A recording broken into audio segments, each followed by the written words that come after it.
देखो एरर तुम्हारा क्या है, अनसर्टेनिटी इन मेजरमेंट, वही तुम्हारा एरर है। ठीक है, तो एरर को हम कैसे लिख सकते हैं? एक तो तुम्हारा जैसे सपोज करो तुम्हारा एरर है, अगर 5 मिलीमीटर एरर है ना, तो मैं लेंथ को एल को कैसे लिखूंगा, 10 सेंटीमीटर प्लस माइनस 5 मिलीमीटर। तो ये जो मैंने एरर यहाँ पे लिखा है यूनिट के साथ, ये actual value of the error है ना, this is the actual value. Okay, तो इसी को हम बोलते हैं एब्सोल्यूट एरर। एब्सोल्यूट एरर तुम्हारा क्या हो गया? Okay, it is actual error with unit. Okay, this is the absolute error. Clear हुआ क्या? Yes sir. और रिलेटिव एरर क्या होगा? इसका तो जो डेफिनेशन वो इसका फॉर्मूला ही है। Okay, absolute error divided by measurement, जो इसका फॉर्मूला है वही इसकी डेफिनेशन है और कुछ नहीं। ठीक है, क्लियर हुआ? Yes sir, thank you sir. और कुछ डाउट किसी को?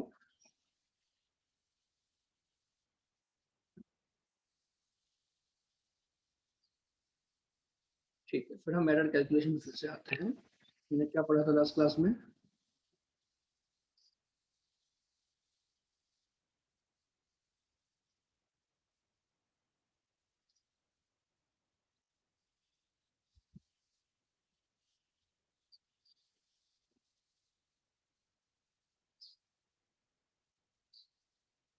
क्वेश्चन पे देखा, सबसे पहले सिंपल सा एग्जांपल लेते हैं, हमें वेलोसिटी निकालनी है। तुम्हारा डिस्टेंस कितना ट्रेवल किया तुमने?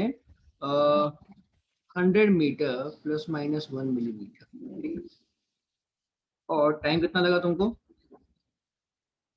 50 सेकेंड्स प्लस माइनस 1 मिली सेकेंड लेते हैं।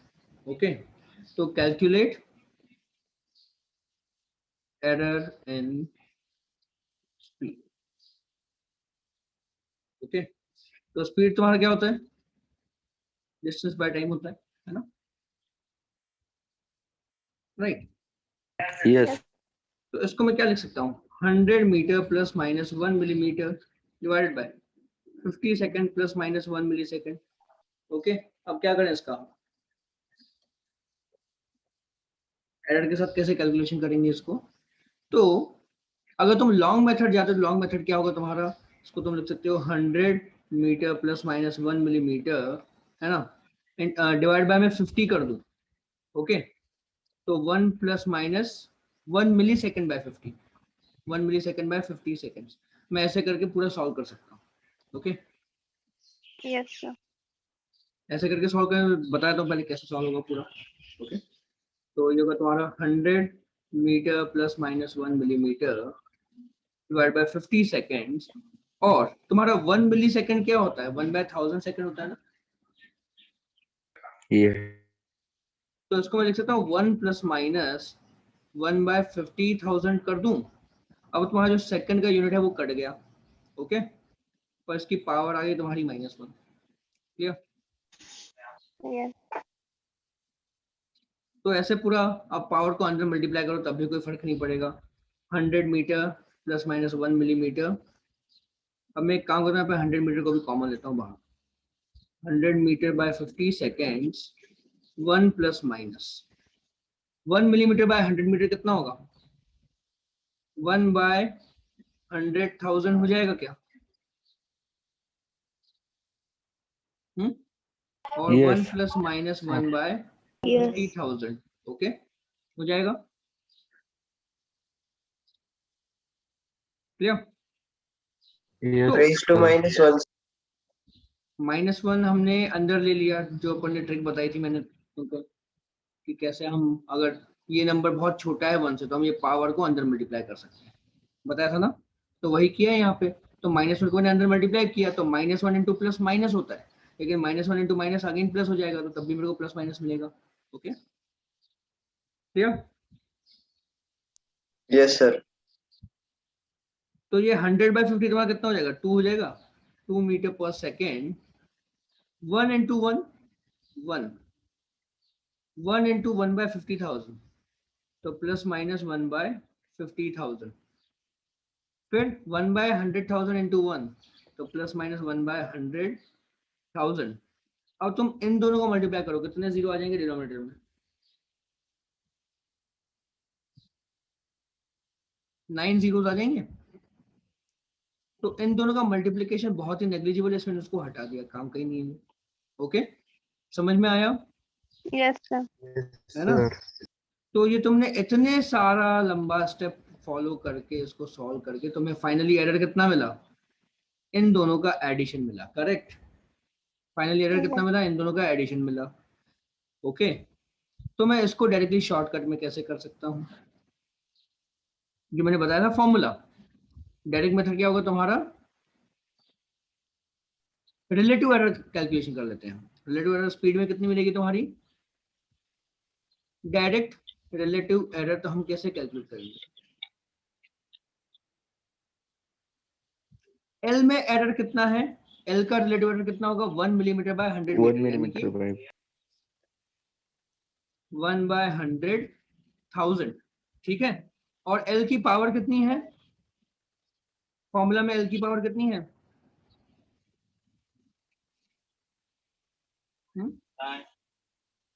एल की पावर कितनी है फॉर्मूला में, 1 है ना, प्लस तो 1। 1 कर दिया, प्लस स्पीड में तुम्हारा एरर कितना है, रिलेटिव एरर, सॉरी टाइम में रिलेटिव एरर कितना है, 1 मिलीसेकंड बाय 50, 1 millisecond by यानी कि 1/50,000 कर दें।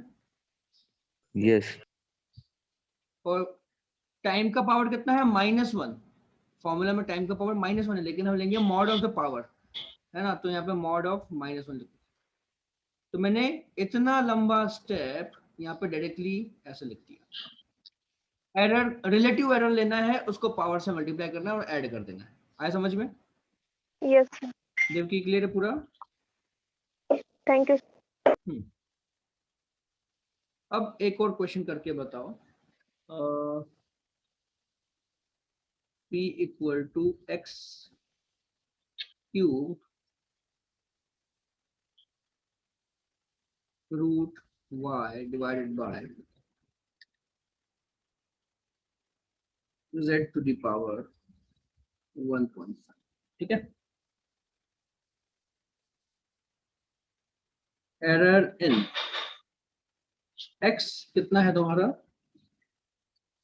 2%, y के लिए कितना है 1% और z के लिए है 1.5%। Okay, calculate error in. अब देखो देव की एक चीज और समझो, यहाँ पे मैंने ये रिलेटिव एरर लिखा है, अगर मैं इसको 100 से मल्टीप्लाई कर दूं तो मुझे क्या मिलेगा, परसेंटेज एरर। देवकी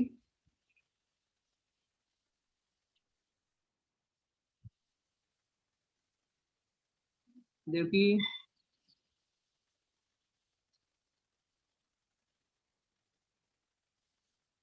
ठीक है, अगर मैं इसको 100 से मल्टीप्लाई करता हूँ तो परसेंटेज एरर मिलेगा। तो 100 तुम्हारा ऐसे भी मल्टीप्लाई हुआ, ऐसे भी मल्टीप्लाई हुआ, तो हम दोनों के परसेंटेज एरर को भी हम डायरेक्टली सेम फॉर्मूला यूज कर सकते हैं, मतलब percentage error multiplied by exponent और सबको ऐड कर दो, ठीक है। तो यहाँ पे बताओ एरर कितना मिलेगा मुझे,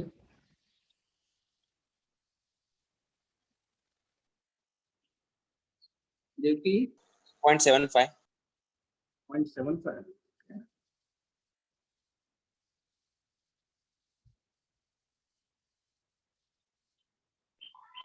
8.75.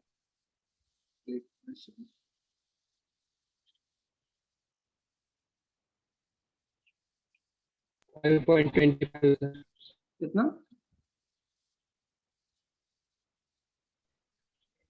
10.51 upon 2 equal to 5.25 final decimal value में बताओ कितना आया, 8.75। देखो रिलेटिव एरर के लिए भी हम जो मेथड यूज करते हैं वही परसेंटेज एरर में भी लगाएंगे। एरर को उसकी एक्सपोनेंट से मल्टीप्लाई करना है। तो यहाँ पे तुम्हारा एरर एन पी कितना हो जाएगा,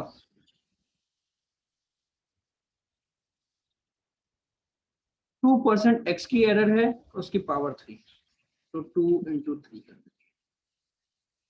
वाई की एरर 1% है, उसका पावर कितना है,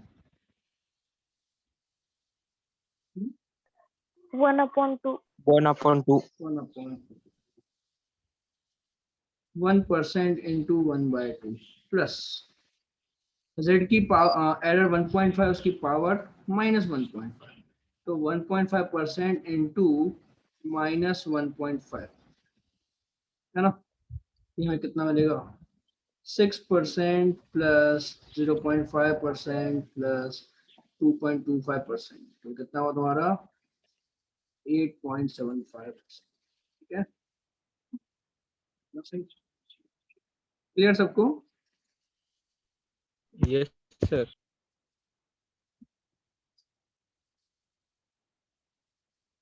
चलो, तो इतना सही है, बस करना होता है तुमको, बहुत ही आसान टॉपिक है ये। एरर कैलकुलेशन में डायरेक्टली ये कर दो, परसेंटेज एरर निकाल। ओके, एक चीज और उसमें लिखते हैं,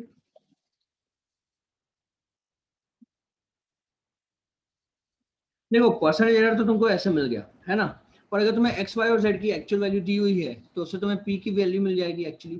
ठीक है, सपोज तुम्हारा एक्स इक्वल टू 5 दिया है, वाई इक्वल टू 4 दिया है, और जेड इक्वल टू तुमको वो भी समझो कि 4 दिया है।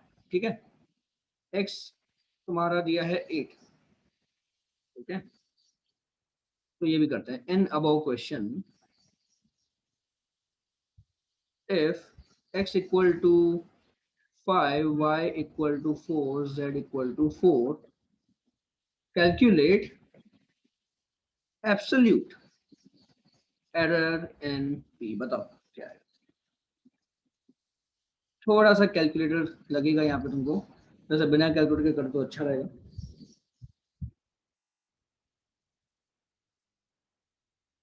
क्वेश्चन सबको पिछले वाला लिखा हुआ है।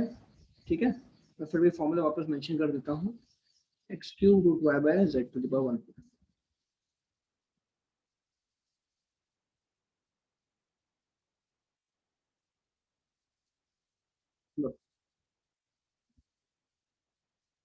इनका माइक नहीं चल रहा है, चैट में आंसर करो।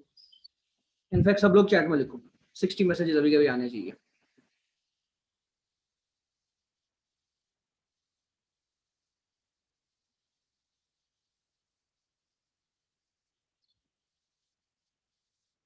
थर्टी 1.25 पी की वैल्यू आ गई, यस मार्क दो करेक्ट।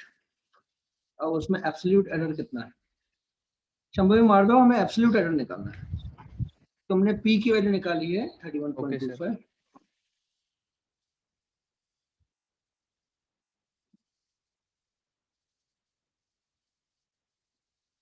पी की वैल्यू तुम्हारी आ जाएगी 5³ × √4 / 4 की पावर 1.5 यानी कि 3/2 लिख सकता हूँ। ठीक है, तो 5³ तुम्हारा 125, √4 तुम्हारा 2 हो जाएगा, और 4 की पावर पहले 1/2 कर दो, वो 2 मिलेगा, और 2 का क्यूब फिर तुमको मिल जाएगा 8। तो दिस विल इक्वल टू 31.2। यहाँ आ गया पी। अब पी में परसेंटेज एरर कितना है, परसेंटेज एरर है 8.75%, तो एब्सोल्यूट एरर कितना हो जाएगा, 8.75 बाय 100 इंटू 31.25, ये करना है हमको।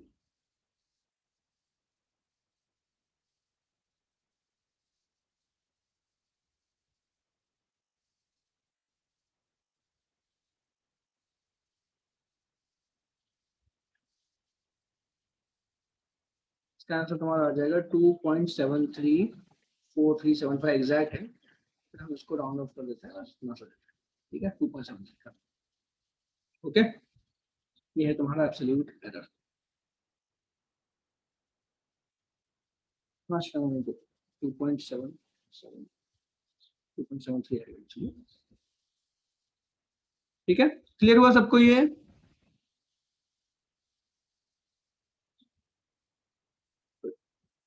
अब बढ़ते हैं आगे।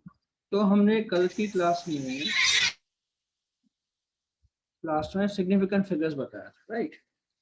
सिग्निफिकेंट फिगर क्या होता है कि तुम्हारा जहां तक लीस्ट काउंट है हम वहीं तक मेजरमेंट लिखते हैं, उसके आगे हम अजम्पशन नहीं लेते हैं कि इतना होगा करके, है ना? हम बिल्कुल भी अजम्पशन नहीं लेंगे। जिसमें एज का एग्जांपल दिया था कि अगर मैंने किसी की एज बोली 25 ईयर्स है, तो it could be 25 years 1 month, 25 years 2 month, 25 years 3 month, हमको नहीं पता। तो हमने सिर्फ लिखा 25 ईयर्स, खत्म। और उसको 25.0 ईयर्स नहीं लिख सकते, क्योंकि 25.0 ईयर्स मतलब क्या हो जाएगा, उसका बर्थडे आज ही हुआ है या कल हुआ है, ठीक है? तब हम 25.0 लिखते हैं, ठीक है? अगर उसके बर्थडे को 2-3 महीने हो सकते हैं, वो 25.25 हो जाएगा उसका ईयर। तो हमें 25 के बाद, पॉइंट के बाद क्या आएगा वो हमको नहीं पता, ओके? तो इसलिए हम जब 25 ईयर्स लिखते हैं तो उसमें सिग्निफिकेंट फिगर्स कितनी होंगी तुम्हारी, 2 और 5, 2, ओके? तो सिग्निफिकेंट फिगर्स का पर्पस वही है कि हम उसमें लीस्ट काउंट या फिर एरर्स को हम मेंटेन करके रखें, कि हमें जहां तक पता है एक्यूरेटली हम उतना ही लिखेंगे, उससे आगे नहीं लिखेंगे, okay? We write the measurement only up to the value we know, okay, accurately, okay? Therefore, जैसे मैं अगर लिखूं, मैं आटा लेके आया 1.00 किलोग्राम, 1.00 किलोग्राम, ठीक है? तो इसको मैं 1.000 किलोग्राम नहीं लिख सकता हूँ, ओके? क्योंकि इसकी एक्यूरेसी कितनी है, 10 ग्राम्स तक, है ना? इसकी एक्यूरेसी 10 ग्राम्स तक है। लास्ट में इसका कितना है तुम्हारा, 0.00, तो ये तुम्हारा 10 ग्राम यहाँ पे आएगा ना। तो इसकी एक्यूरेसी कितनी है, 1 ग्राम।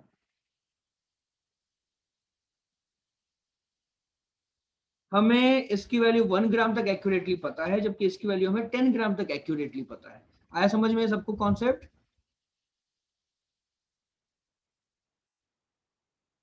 हम्म,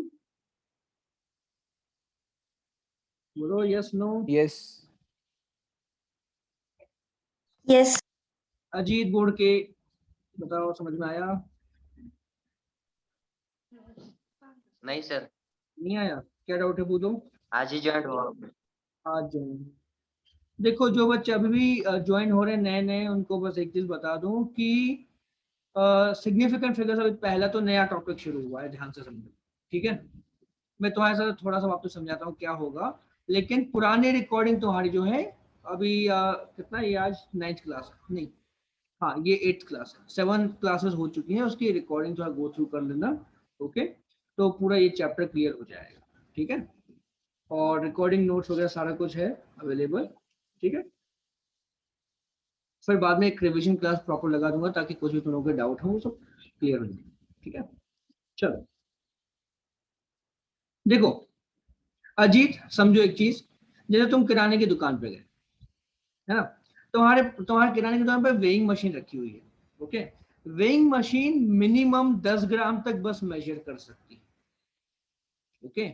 उससे sir. छोटा अगर तुमने वन सपोज को 5 ग्राम का पार्टिकल रखा, तो वेइंग मशीन उसको मेजर नहीं कर पाएगी, ओके? मृदुला सर। को मैं लिंक्स भिजवाता हूँ सबको वापस से, ठीक है? यस तो सर। हाँ, तो अगर 5 ग्राम का मास रखा तो मैं, तो वो उसको मेजर नहीं कर सकता, ओके? 10 ग्राम का मास रखा तो वो यहाँ पे 0.01 शो करेगा। 20 ग्राम मास रखा तो वो यहाँ पे 0.02 शो करेगा। 100 ग्राम मास रखा तो यहाँ पे वो 0.10 शो करेगा। इतना समझ में आया ना? ये तो पता है ना बेसिक कॉन्सेप्ट, ओके? है ना? तो इसका मीनिंग क्या हुआ कि मुझे पता है कि इसका मास 1 किलोग्राम है, और it is this measurement is accurate up to 10 grams. इसके आगे मुझे नहीं पता, मतलब तुम्हारा 1.00 kilogram may be equal to 1.005 kilogram, मुझे नहीं पता, क्योंकि मैंने क्या बताया, अगर तुमने 5 ग्राम रखा तो वो डिटेक्ट नहीं कर पाएगा, बताया ना। तो वही दिक्कत है, इसलिए तुम 1.00 को 1.000 नहीं लिख सकते हो। कॉन्सेप्ट क्लियर हुआ ये? Yes sir. करेक्ट। तो इसलिए यहाँ पे तुम्हारी सिग्निफिकेंट फिगर्स कितनी है? 1 2 3। यहाँ पे कितनी है? 1 2 3 4। ओके, तो इसकी सिग्निफिकेंट फिगर्स हम लिखेंगे, जिसमें एग्जांपल यहाँ पे लिखता हूँ। 1.00 हैज 3 सिग्निफिकेंट फिगर्स, यानी कि तुमने जो नंबर लिखा उस नंबर में इंपॉर्टेंट डिजिट कितने हैं, वही हुआ तुम्हारा सिग्निफिकेंट फिगर। तो 1.00 हैज 3 सिग्निफिकेंट फिगर्स, जबकि 1.000 हैज 4 सिग्निफिकेंट फिगर्स। तो जितनी ज्यादा सिग्निफिकेंट फिगर होंगी उतना तुम्हारा मेजरमेंट ज्यादा एक्यूरेट होगा। Okay, more significant figure equal to more accuracy. ठीक है, ये नोट करो सब लोग।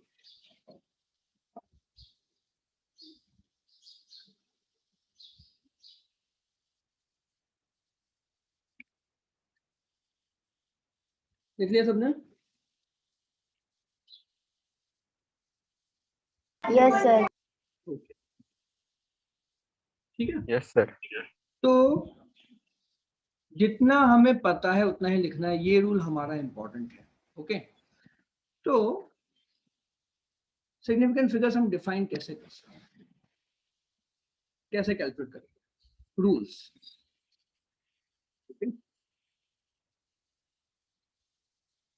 रूल्स, तो सबसे पहला सिंपल रूल है,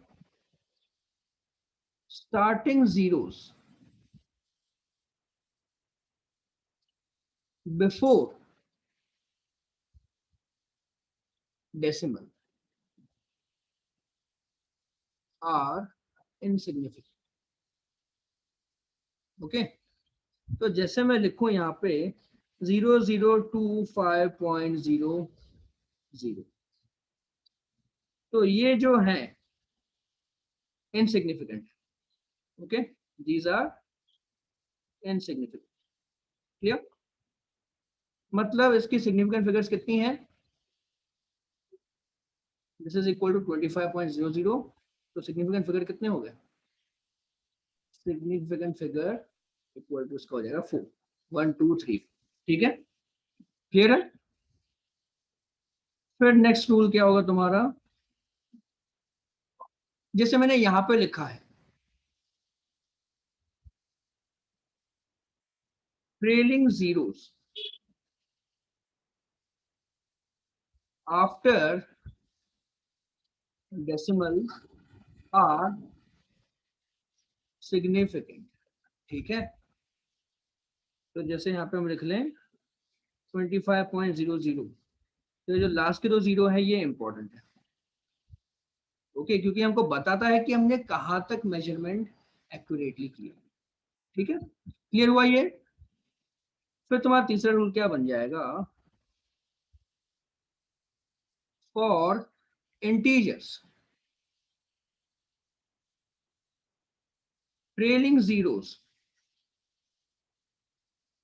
में और में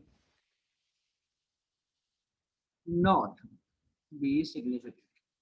ठीक है, तो यहाँ पे एक रूल हम जनरली क्या लगा देते हैं, जैसे अगर मैंने लिखा 2500 लिखा, तो इसके सिग्निफिकेंट फिगर्स इक्वल टू 2 ले लेंगे। लेकिन अगर मैंने लिखा 2500 किलोग्राम, तो यहाँ पे मैंने यूनिट मेंशन किया हुआ है ना, मतलब प्रोबेबली जब भी हम यूनिट मेंशन करते हैं, प्रोबेबली ये होता है कि हमको यहाँ तक इसकी वैल्यू एक्यूरेटली पता होती है। ठीक है, ओके, तो इसका सिग फिग हम लिख देंगे 4। ठीक है, अब यहाँ पे 4 क्यों लिखा हमने? Because unit is given.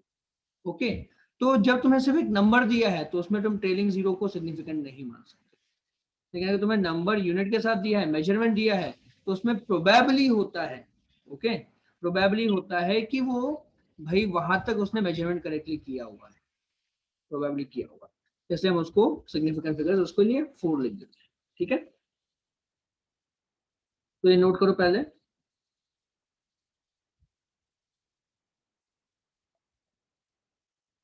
यहाँ पे एक लिख दो साथ में,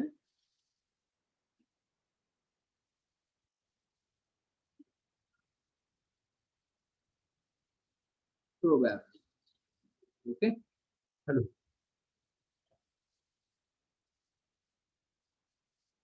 हेलो, लिखा सबने?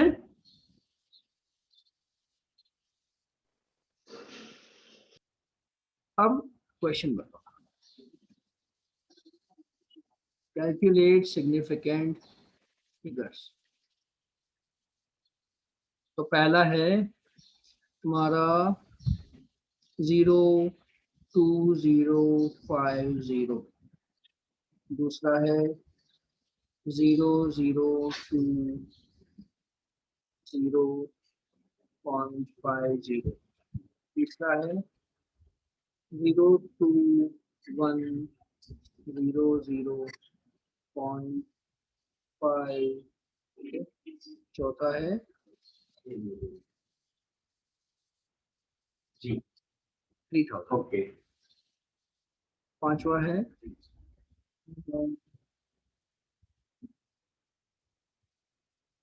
तो अभी आपकी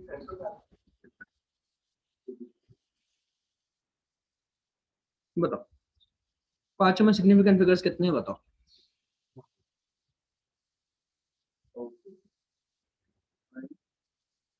चलो सब लोग पहले फर्स्ट का बताओ, फर्स्ट का कितना होगा? स्टार्टिंग के जीरो काम के नहीं होते हैं और एंड का जीरो भी यहाँ पे काम का नहीं, क्योंकि इट्स जस्ट अ नंबर। ठीक है, यहाँ पे कोई यूनिट तो मेंशन किया हुआ नहीं है, तो इसमें हम सिर्फ 3 लिखेंगे, 1 2 3, इसका होगा 3। ठीक है, सेकंड का बताओ कितने होंगे सिग्निफिकेंट डिजिट्स?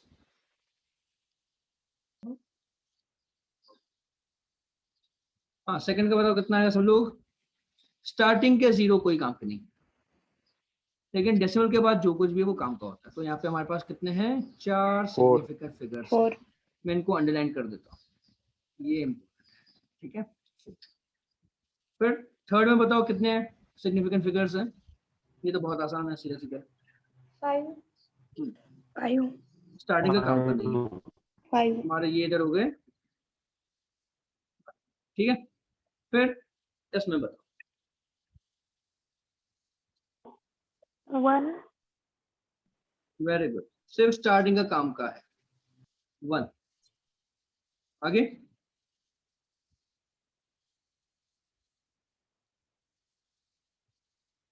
2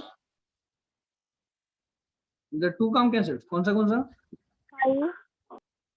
और 5 इसका 5 5 सर, आएगा, 5। डेसिमल लग गया मतलब आएगा 5। ठीक है, सर सेकंड वाला एक बार सॉल्व करके दिखाओ ना। सेकंड वाला में देखो मैंने क्या बोला, तुम्हारा trailing zeros after decimal important है ना। तो यहाँ पे डेसिमल के बाद तुमने 50 लिखा है ना, तो ये जीरो यहाँ पे इंपॉर्टेंट है। तो 205 तो इंपॉर्टेंट है ही, ये जीरो भी इंपॉर्टेंट है, तो तुम्हारा इतना पूरा सिग्निफिकेंट हो जाए। क्लियर हुआ? Yes sir. एक और लिखते हैं 02050 किलोग्राम, इसमें बताओ कितना है? 4 एक आंसर आया 4, बाकी 4 वेरी गुड, ये चारों इंपॉर्टेंट। और यूनिट लिखने मतलब जनरली वहां तक हम इंपॉर्टेंट उसको मान के चलते हैं। ठीक है, चलो अभी साइंटिफिक नोटेशन, सिग्निफिकेंट फिगर्स में कोई कंफ्यूजन ना हो। हाँ बोलो, 4 फिर से बताओ। फोर्थ वाला देखो, अगर तुम्हारा डेसिमल, पहली बात तो यहाँ पे डेसिमल भी नहीं है, जैसे इधर पे तुम्हारे पास डेसिमल है, यहाँ पर डेसिमल नहीं है, ओके। और दूसरी बात, इट्स जस्ट नंबर, इसमें कोई यूनिट मेंशन किया हुआ नहीं है ना। तो तुम्हारे ये जो जीरोस हैं ये इंपॉर्टेंट नहीं, ठीक है, सिर्फ हमें 3 इज इंपॉर्टेंट, तो इसलिए हमारा सिग्निफिकेंट फिगर कितना हो गया, 1 हो गया। आया समझ में? Yes sir. डेसिमल नहीं है, यूनिट भी नहीं है, जैसे यहाँ पे मैंने यूनिट लगाया तो आखिरी वाला जीरो इंपॉर्टेंट हो जाता है, यहाँ पे यूनिट नहीं है तो आखिरी वाला जीरो इंपॉर्टेंट नहीं है, यहाँ पे भी यूनिट नहीं है तो आखिरी वाला जीरो इंपॉर्टेंट नहीं है, ठीक है। साइंटिफिक नोटेशन क्या होता है, जैसे सिंपल सा कॉन्सेप्ट है, मेरे को अगर लिखा हुआ है 2050 किलोग्राम, तो उसको मैं साइंटिफिकली क्या लिखूंगा, 2.050 किलोग्राम सॉरी इनटू 10⁻³ किलोग्राम, ये हो गया तुम्हारा साइंटिफिक नोटेशन। आया समझ में? साइंटिफिक मतलब क्या होता है, हम डेसिमल के पहले सिर्फ एक ही नंबर रखेंगे, एक ही डिजिट रखेंगे, okay, only 1 digit is placed before decimal, ठीक है। ये है तुम्हारा साइंटिफिक नोटेशन।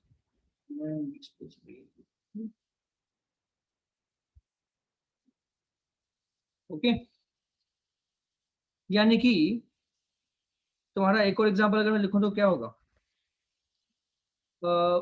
2050 किलोग्राम को मैं लिख सकता हूँ 0.2050 इंटू 10⁻⁴ किलोग्राम, ये भी करेक्ट है, ओके। पर मुझे लिखना क्या है, बस डेसिमल के पहले एक ही डिजिट होना चाहिए, वो 0 हो, 5 हो, 1 हो, 2 हो, उससे कुछ। ये भी करेक्ट साइंटिफिक नोटेशन है, ये भी करेक्ट साइंटिफिक नोटेशन, क्लियर है? Yes sir. Yes sir.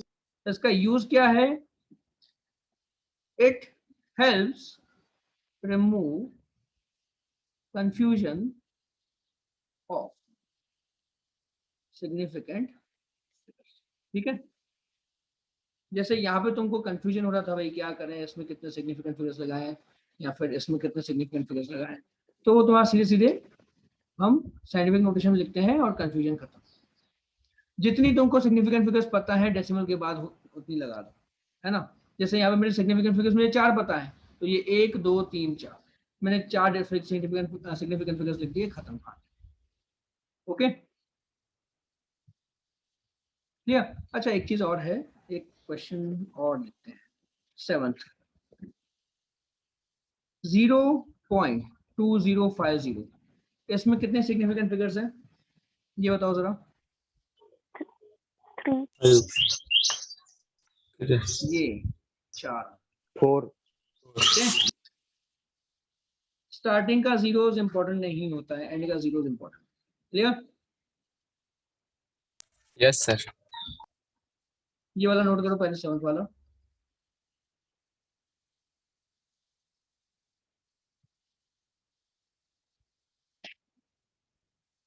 ठीक है। चलो अब ये देखो साइंटिफिक नोटेशन,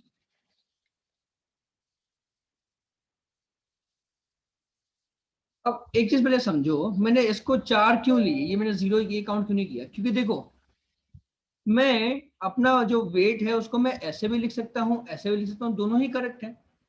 तो यहाँ पे मेरी सिग्निफिकेंट फिगर्स 4 हैं, तो यहाँ पे क्या मैं 5 बना दूंगा उनको, नहीं, इसमें और इसमें कोई फर्क नहीं होना चाहिए, इसलिए दोनों का सिग्निफिकेंट फिगर्स सेम रहेगा। तो डेसिमल के पहले हमारा कौन सा रूल था, कहाँ गया, starting zeros before decimal are insignificant, ठीक है। तो ये तुम्हारा डेसिमल के पहले का जीरो है, ये भी इनसिग्निफिकेंट है, ओके राइट। तो बस इतना रीजन है कि हम इसको ऐसा लिखो, इसको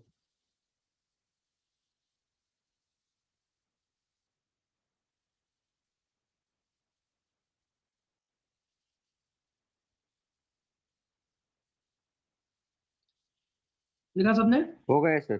Okay, right. यस ठीक है। सर, हो गया। अब मुझे एक बात बताओ, सिंपल सा, अगर मैं, जैसे हमने एरर में पढ़ा था राइट, पहले तो हमें इंडिविजुअल एरर निकाले, फिर जब हम कैलकुलेशंस करते हैं, जैसे हमने स्पीड निकाली तो वो डिस्टेंस बाय टाइम होगा, तो हमने स्पीड में भी निकाला कितना एरर बनेगा, राइट। वैसे ही अगर हमें एरर नहीं दिया हुआ है, हमें सिर्फ मेजरमेंट दिया हुआ है, तो मेजरमेंट हम मान के चलिए कि वो सिग्निफिकेंट फिगर्स में दिया हुआ है, करेक्ट। तो अगर जैसे मेरा लेंथ जो है वो 1% एक्यूरेसी में है और मेरा जो टाइम है वो 2% एक्यूरेसी में है, तो मेरी स्पीड की एक्यूरेसी कभी 2% से कम हो सकती है क्या? मेरी जो लेंथ है उसकी एक्यूरेसी 1% है, टाइम की एक्यूरेसी 2% है। ओके, तो मैं जो अगर स्पीड मेजर कर रहा हूं तो इसकी एक्यूरेसी कभी लेस देन 2% नहीं हो सकती, क्योंकि स्पीड तुम इन दोनों को डिवाइड करके कैलकुलेट कर रहे हो। तो जब इसकी एक्यूरेसी 2% है तो स्पीड तुम्हारी ज्यादा एक्यूरेट तो हो नहीं सकती। स्पीड जो है 2% से ज्यादा एक्यूरेट हो सकती है क्या? नहीं हो पाएगी, है ना, बेसिक लॉजिक है। तो जैसे हमने यहाँ पे निकाला था स्पीड तुम्हारा डिस्टेंस बाय टाइम, तो उसकी एरर कितनी आएगी? 1% प्लस 2%, 3% आएगी, यानी कि इसका एरर जो है इन दोनों से ज्यादा है। ओके, तो तुम्हारा जो कैलकुलेशन है वो कभी भी ओरिजिनल वैल्यू से ज्यादा एक्यूरेट नहीं हो सकता, बेसिक लॉजिक है। ओके, ये समझ में आ रहा है ये लॉजिक सबको? Yes sir. है ना, यस। तो सिग्निफिकेंट फिगर्स ना यहाँ पे हमको यूजफुल होती है। सपोज करो मैंने मेजरमेंट बिना एरर के मेंशन कर दिया, मैंने लिखा कि मेरी जो लेंथ है, मैंने लिख दिया अभी मेरी जो लेंथ है वो है 5.2 सेंटीमीटर और जो मेरा टाइम है वो मेरा है 2.03 सेकेंड्स। ओके, तो लेंथ में मेरा लीस्ट काउंट कितना है? 1 मिलीमीटर है ना। ओके, पर यहाँ पे मैंने सिर्फ इतना लिख के छोड़ दिया, मतलब मुझे लीस्ट काउंट कुछ गिवन नहीं है, तो मैं यहाँ पे सिग्निफिकेंट फिगर सिर्फ 5 और 2 मान के चलूंगा, तो मैं अंदाजा लगाऊं कि हाँ इसका लीस्ट काउंट 1 मिलीमीटर होना चाहिए। ठीक है, ऐसे ही यहाँ पे मेरा लीस्ट काउंट मैं अंदाजा लगा रहा हूँ कि 0.01 सेकेंड होना चाहिए, गिवन नहीं है पर मैं अज्यूम कर लूंगा। ओके, तो यहाँ पे तुम्हारा एरर तुमको गिवन नहीं है, यहाँ पे तुमको तुम्हारा एरर गिवन नहीं, तो तुम अंदाजा लगा रहे हो कि इतना एरर हो सकता है, करेक्ट, इतना एरर हो सकता है ना। तो जब मैं अब स्पीड कैलकुलेट करूंगा, स्पीड तुम्हारी होगी लेंथ बाय टाइम।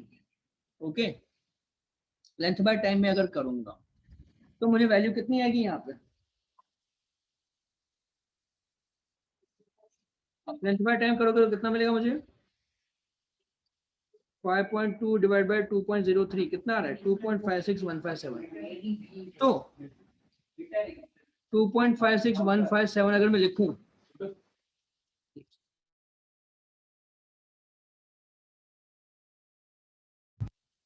ओके 2.56157 अगर मैं लिखता हूं तो ये इतना ज्यादा एक्यूरेट हो सकता है क्या?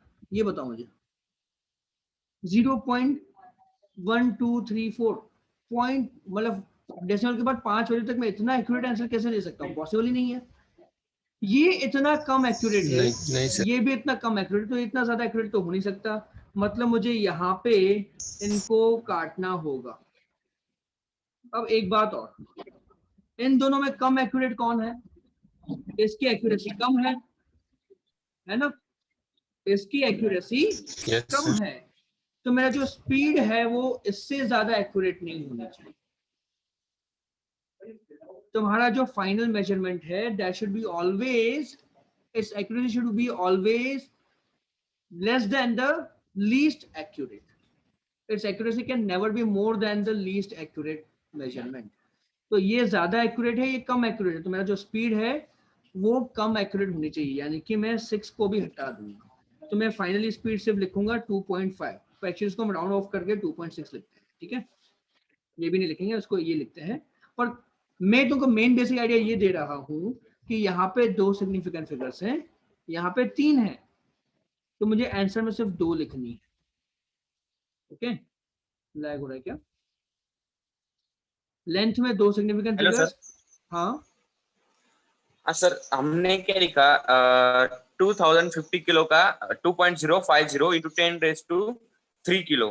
ओके, तो 2.050 into 10⁻³ किलो का सिग्निफिकेंट फिगर्स क्या है? 4 दूंगा, 1 2 3 4। चार होगा ना? हाँ। और यहाँ पे 0 5 and 0 4 फिगर्स होगा ना? करेक्ट, चारों सिग्निफिकेंट।